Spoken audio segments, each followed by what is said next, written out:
కాంగ్రెస్ రెండో జాబితాపై అసమ్మతులు భగ్గుమంటున్నాయి. టికెట్లు ఆశించి భంగపడ్డ నేతలంతా అనుచరులతో భేటీ అవుతున్నారు. టికెట్లు దక్కని వాళ్లు మరో పార్టీకి వెళ్లాలా, ఇదే పార్టీలో ఉండి సైలెంట్ గా ఉండాలా అని అనుచరులతో వరుస భేటీలవుతున్నాయి. కొన్ని నియోజకవర్గాల్లో పార్టీ హైకమాండ్ బుజ్జగింపులు చేస్తోంది. ఏ మేరకు టికెట్లు రాని వాళ్లు పార్టీకి సహకరిస్తారో తెలియాల్సి ఉంది.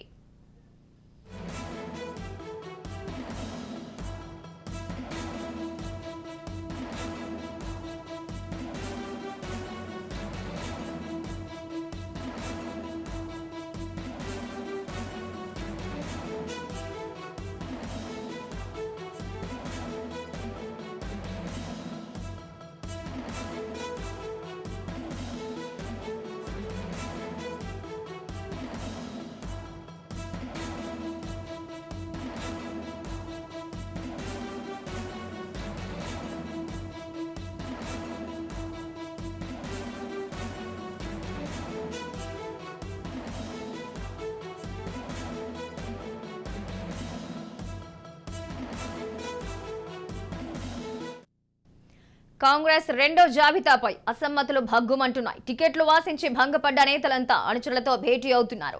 టికెట్లు దక్కని వాళ్లు మరో పార్టీకి వెళ్లాలా, లేదా ఇదే పార్టీలో సైలెంట్ గా ఉండాలా అని అనుచరులతో వరుస భేటీలు చేస్తూ ఉన్నారు. కొన్ని నియోజకవర్గాల్లో పార్టీ హైకమాండ్ బుజ్జగింపులు చేస్తోంది. ఏ మేరకు టికెట్లు రాని వాళ్లు పార్టీకి సహకరిస్తారు అనేది తెలియాల్సి ఉంది. ఇక మిగిలిన సమాచారం రిపోర్టర్ విక్రాంత్ అందిస్తారు. విక్రాంత్, చెప్పండి. ఇప్పటికే అసంతృప్తుల భేటీలు వరుసగా జరుగుతున్నట్టు తెలుస్తోంది. బట్ వీళ్ళకున్న రెండో ఆప్షన్ కూడా ఏమీ కనిపించట్లేదు. ఎందుకంటే ఆల్రెడీ ఇప్పటికే మిగిలిన పార్టీలు కూడా లిస్ట్ ప్రిపేర్ చేసేశాయి. ఒకవేళ ఇప్పుడు కాదని పక్క పార్టీకి వెళ్దామన్నా అక్కడ కూడా టికెట్లు రాని పరిస్థితి. ఈ నేపథ్యంలో పార్టీకి ఎంతవరకు సహకరిస్తారు? మొత్తానికి రెండో జాబితా వెలువడిన నేపథ్యంలో కూడా కాంగ్రెస్ పార్టీలో నిరసనలు తెగలు వెలువడుతున్నాయి. టికెట్ దక్కని పలువురు నేతలు కూడా రాజీనామాలకు సిద్ధపడుతున్నట్టు తెలుస్తుంది. మొత్తానికి చూసుకున్నట్లయితే మునుగోడుకు సంబంధించి కూడా కోమటిరెడ్డి రాజగోపాల్ రెడ్డి పార్టీలో చేరిన నేపథ్యంలో కూడా చెలమల్ల కృష్ణారెడ్డి స్థానిక అభ్యర్థి మొదటి నుంచి కూడా ఉప ఎన్నిక ఎప్పుడైతే జరిగిందో రాజగోపాల్ రెడ్డి రాజీనామా చేసిన నేపథ్యంలో అప్పటి నుంచి కూడా చెలమల్ల కృష్ణారెడ్డి నాకే టికెట్ దక్కుతుందనేసి పిసిసి రేవంత్ రెడ్డి హామీ ఇచ్చారనేసి కూడా ఆ రోజు నుంచి ప్రజల్లో ఉంటున్నారు.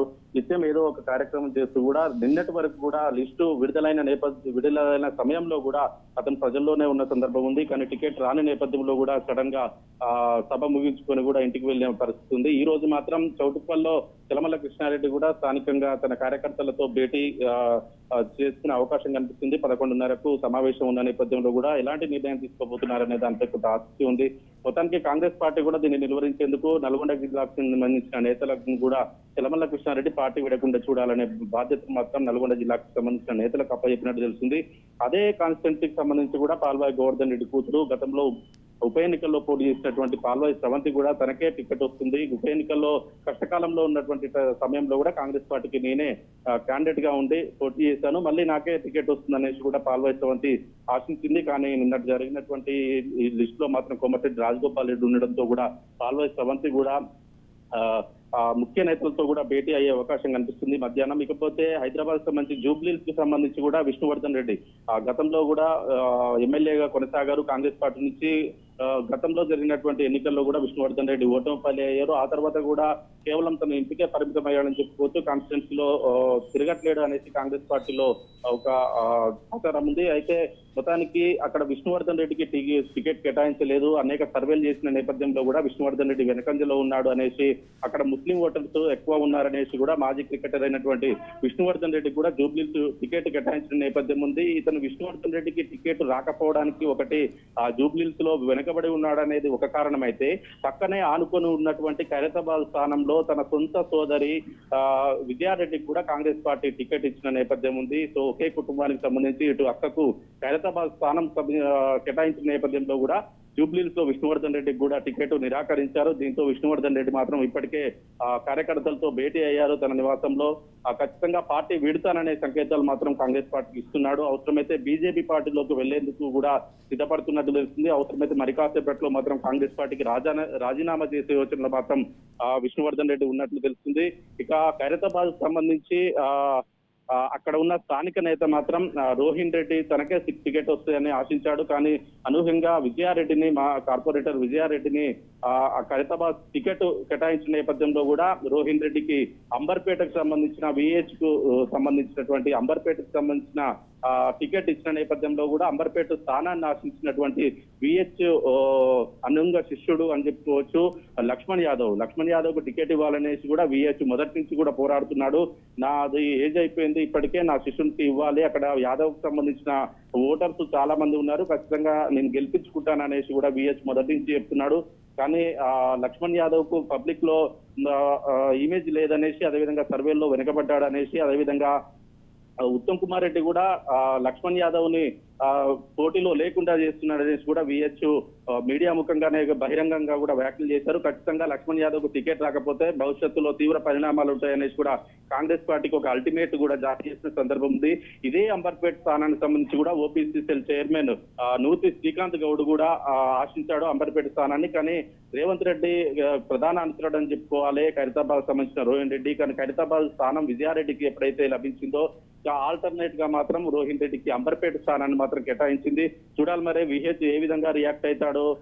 గత కొద్దిసేపటిమే విహెచ్ సంప్రదించిన నేపథ్యంలో కూడా మధ్యాహ్నం నేను మీడియా ముందుకు వస్తానని చెప్పిన సందర్భం ఉంది. మరి మీడియా ముందుకు వచ్చి విహెచ్ ఎలాంటి వ్యాఖ్యలు చేస్తాడో, అవసరమైతే గతంలోనే మాజీ పిసిసి అధ్యక్షుడు ఎంపీ ఉత్తమ్ కుమార్ రెడ్డి మీద కూడా తీవ్ర పదజాలంతో మాట్లాడడం జరిగింది. ఈ రోజు ఎలాంటి బాంబు గెలుస్తాడనేది మాత్రం చూడాలి. మరి మొత్తానికి ఇటు ఎల్బీ నగర్ నియోజకవర్గాన్ని చూసుకున్నట్లయితే అక్కడ స్థానికంగా ఉన్నటువంటి మల్రెడ్డి రామరెడ్డి, అదేవిధంగా జక్కి ప్రభాకర్ టికెట్ ఆశించారు. ఈ మధ్యనే బీఆర్ఎస్ పార్టీ నుంచి కూడా టికెట్ రాని నేపథ్యంలో కూడా టీఆర్ఎస్ పార్టీ నుంచి ముదగొని రామ్మోహన్ గౌడ్ ఎల్బీ నగర్ స్థానానికి నాకే టికెట్ కేటాయించాలనేసి కూడా కాంగ్రెస్ పార్టీలో చేరినటువంటి పరిస్థితి. కానీ ఎల్బీ నగర్ స్థానంలో స్థానికులకు కాకుండా నిజామాబాద్ సంబంధించిన కాంగ్రెస్ పార్టీ సీనియర్ నేత మాజీ ఎంపీ మరియాష్కి గౌడ్ కు ఇచ్చిన నేపథ్యంలో కూడా అక్కడ మల్రెడ్డి రామరెడ్డి కావచ్చు, జక్కడి ప్రభాకర్ కావచ్చు, ఈ మధ్య పార్టీలో జాయిన్ అయినటువంటి ముదగొని రామ్మోహన్ గౌడ్ కావచ్చు, వీళ్ళంతా కూడా కొంత ఆగ్రహంగా ఉన్నారు కాంగ్రెస్ పార్టీ మీద.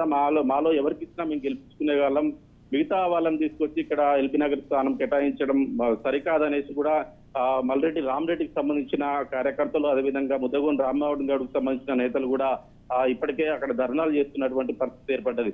ఇక సిటీ అవుట్కట్స్ జడ్చర్ల విషయం, అదేవిధంగా జడ్చర్ల నారాయణపేట స్థానాలు మాత్రం రేవంత్ రెడ్డికి ప్రధాన శిష్యుడు అని చెప్పుకోవచ్చు ఎర్రశేఖర్ మాత్రం జడ్చర్ల టికెట్ తనకే వస్తుందనేసి అక్కడ పనిచేస్తున్న నేపథ్యం ఉంది. కానీ అనూహ్యంగా కోమటిరెడ్డి వెంకరెడ్డికి సంబంధించిన శిష్యుడు జడ్చర్ల స్థానం అనురుద్ధి రెడ్డికి కూడా కేటాయించడం జరిగింది. దీంతో ఎర్రశేఖర్ కూడా ఇటు జడ్చర్ల వీలు కాకపోతే నారాయణపేట కూడా అడిగిన పరిస్థితి ఉంది. కానీ రెండు స్థానాల్లో కూడా అతనికి ఆశించి భంగపడ్డాడు కాబట్టి ఎర్రశేఖర్ కూడా మధ్యాహ్నం కార్యకర్తలతో భేటీ కానున్నారు. అవసరమైతే కాంగ్రెస్ పార్టీకి రాజీనామా చేసే యోచనలో కూడా ఎర్రశేఖర్ ఉన్నట్టు తెలుస్తుంది. ఇక హుస్నాబాద్ నుంచి మాత్రం ప్రవీణ్ కుమార్ టికెట్ ఆశించాడు. అనూహ్యంగా పొన్నం ప్రభాకర్ మాజీ ఎంపీకి పొన్నం ప్రభాకర్ కి టికెట్ వచ్చిన నేపథ్యంలో కూడా ప్రవీణ్ కుమార్ గురుగా ఉన్నాడు. అవసరమైతే కాంగ్రెస్ పార్టీ విడతా అనేసి కూడా టికెట్ రాకపోతే పార్టీలో ఉందనే కూడా మొదటి నుంచి చెప్తున్నాడు ప్రవీణ్ కుమార్. ఖచ్చితంగా నేను గెలుస్తాను, తనకే టికెట్ ఇవ్వాలనేసి కూడా ఏఐసిసికి తెలంగాణ కాంగ్రెస్ పార్టీకి కూడా అనేక మార్లు విజ్ఞప్తి చేశారు. అయినప్పటికీ ప్రవీణ్ కుమార్ కు మాత్రం టికెట్ రాని నేపథ్యంలో ప్రవీణ్ కుమార్ కూడా కార్యకర్తలతో భేటీ ఇప్పటికే అయిన పరిస్థితి. ఇక మహబూబాద్ టికెట్ కూడా బలరాం నాయక్ ఆశించాడు. కాంగ్రెస్ పార్టీ సీనియర్ నేత మాజీ కేంద్ర మంత్రి బలరాం నాయక్ కూడా మహబూబాద్ టికెట్ తనకే వస్తుందనేసి ఆశించినప్పటికీ అక్కడ స్థానికంగా తనకు కొంత ఎదురీత ఉందన్న నేపథ్యంలో కూడా మహబూబాద్ టికెట్ ను కూడా బలరాం నాయక్ ఇవ్వకుండా వేరే కూడా right. Okay Vikrant, thank you.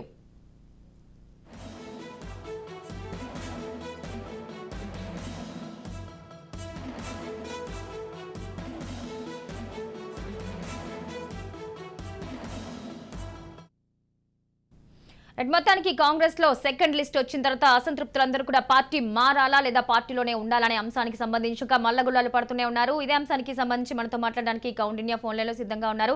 Kaundinya, చెప్పండి, ప్రస్తుతం ఉన్న పొజిషన్ లో అంటే ఇక్కడ పార్టీ మనుగడలోకి వస్తుందా రాదా అనేది తర్వాత క్వశ్చన్, కానీ కంప్లీట్ గా ఎలా ఉంది అంటే ఏమో గుర్రం ఎగరావచ్చు అన్నట్టుగా అధికారంలోకి రావచ్చేమో కాంగ్రెస్ అన్న పరిస్థితిలో పోటాపోటీ నెలకొన్న నేపథ్యంలో ఇప్పుడున్న కార్యకర్తలు గానీ నేతలు గానీ కలిసి వస్తేనే విజయాన్ని సాధించుకోగలమన్న ధీమాలో కాంగ్రెస్ ఉంది. ఈ టైంలో అసంతృప్తులు వీడిపోతే పార్టీకి ఎలాంటి నష్టం వస్తుంది? అట్ ద సేమ్ టైం వెళ్ళిపోయిన నేతలకైనా మిగిలిన పార్టీలో న్యాయం జరుగుతుందా? ఖచ్చితంగా ఖచ్చితంగా.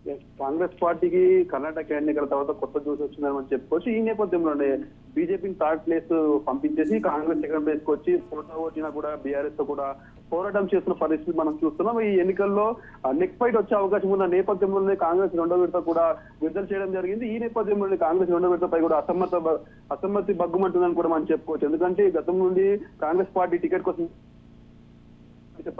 పరిస్థితులు ఇప్పటికీ కాంగ్రెస్ పార్టీ మొత్తం 100 సీట్లకు పైగా కూడా టికెట్లను కేటాయించిన పరిస్థితి మనం చూస్తున్నాం. రెండో విడతల నేపథ్యంలో నిన్న 40 టికెట్లను కూడా కాంగ్రెస్ పార్టీ విడుదల చేయడం జరిగింది. ఈ నేపథ్యంలోనే ఎవరైతే టికెట్లు ఆశించారో వారందరూ కూడా బగ్గుమన్న పరిస్థితి మనకు కనిపిస్తుంది. ఇటు అనుచరులతో కూడా భేటీ అవుతున్న పరిస్థితి మనం చూస్తున్నాం. హైదరాబాద్ జూబ్లీహిల్స్ టికెట్ ఆశించిన విష్ణువర్ధన్ రెడ్డి కూడా ఆవేదన వ్యక్తం చేస్తున్నారు. తమ కుటుంబం స్వాతంత్రం వచ్చినప్పటి నుండి కూడా 30-40 సంవత్సరాల నుండి కూడా కాంగ్రెస్ పార్టీని నమ్ముకొని పనిచేస్తున్నామని తనకు టికెట్ కేటాయించకుండా అజారుద్దీన్కి ఎలా కేటాయించారని కూడా విష్ణువర్ధన్ ఆవేదన వ్యక్తం చేస్తున్న పరిస్థితి మనకు కనిపిస్తుంది. జిల్లాల వ్యాప్తంగా కూడా చాలా మంది కాంగ్రెస్ నాయకులు కూడా అసంతృప్తి చెప్తున్న పరిస్థితి కూడా మనం చేస్తున్నాం. ఎల్లారెడ్డి కాంగ్రెస్ లో కూడా నిరసనలు బగ్గుమంటున్నాయి. అనుచరులతో కూడా ఇప్పటికే సుభాష్ రెడ్డి భేటీ అయిన పరిస్థితి మనకు కనిపిస్తుంది. రాహుల్ జోడ యాత్రలో కూడా ఆర్థిక సాయం చేయడానికి కాంగ్రెస్ పార్టీకి టికెట్ తనకు వస్తుందనే నమ్మబలిగి లాస్ట్ సమయంలో టికెట్ వేరే వారికి ఇచ్చేయాలని కూడా ఆరోపణ చేస్తున్న పరిస్థితి మనం చూస్తున్నాం. అదేవిధంగా జడ్చర్ల నారాయణపేట సీట్లలో కూడా ఆశించిన ఎర్రశేఖర్ కూడా అసంతృప్తిని వ్యక్తం చేస్తున్నారు. టికెట్ ఇవ్వకపోవడంతో కూడా తీవ్రమైన నిరాశ కూడా లోనని కూడా తెలుస్తుంది. వీళ్ళందరూ కూడా ఆ కార్యకర్తలతో సమావేశమై పార్టీని కూడా వీడే యోచనలు ఉన్నట్టు కూడా మనకు తెలుస్తుంది. మరోవైపు చూసుకుంటే ఇటు విష్ణువర్ధన్ రెడ్డి కావచ్చు, ఎర్రశేఖర్ కావచ్చు, ఇటు సుభాష్ రెడ్డి కావచ్చు, మరోవైపు చూసుకుంటే ఇప్పుడు తెలమల కృష్ణారెడ్డి ఏదైతే ఇప్పుడు మునుగోడు నుండి పోటీకి సిద్ధంగా ఉన్న తెలమల కృష్ణారెడ్డి కూడా ఇటు నిన్న రాజగోపాల్ రెడ్డి మళ్ళీ తిరిగి కాంగ్రెస్ లోకి రాగానే రాజగోపాల్ రెడ్డికి టికెట్ ఎలా ఇస్తారని తాను Congress party right. Thank you Kaundinya.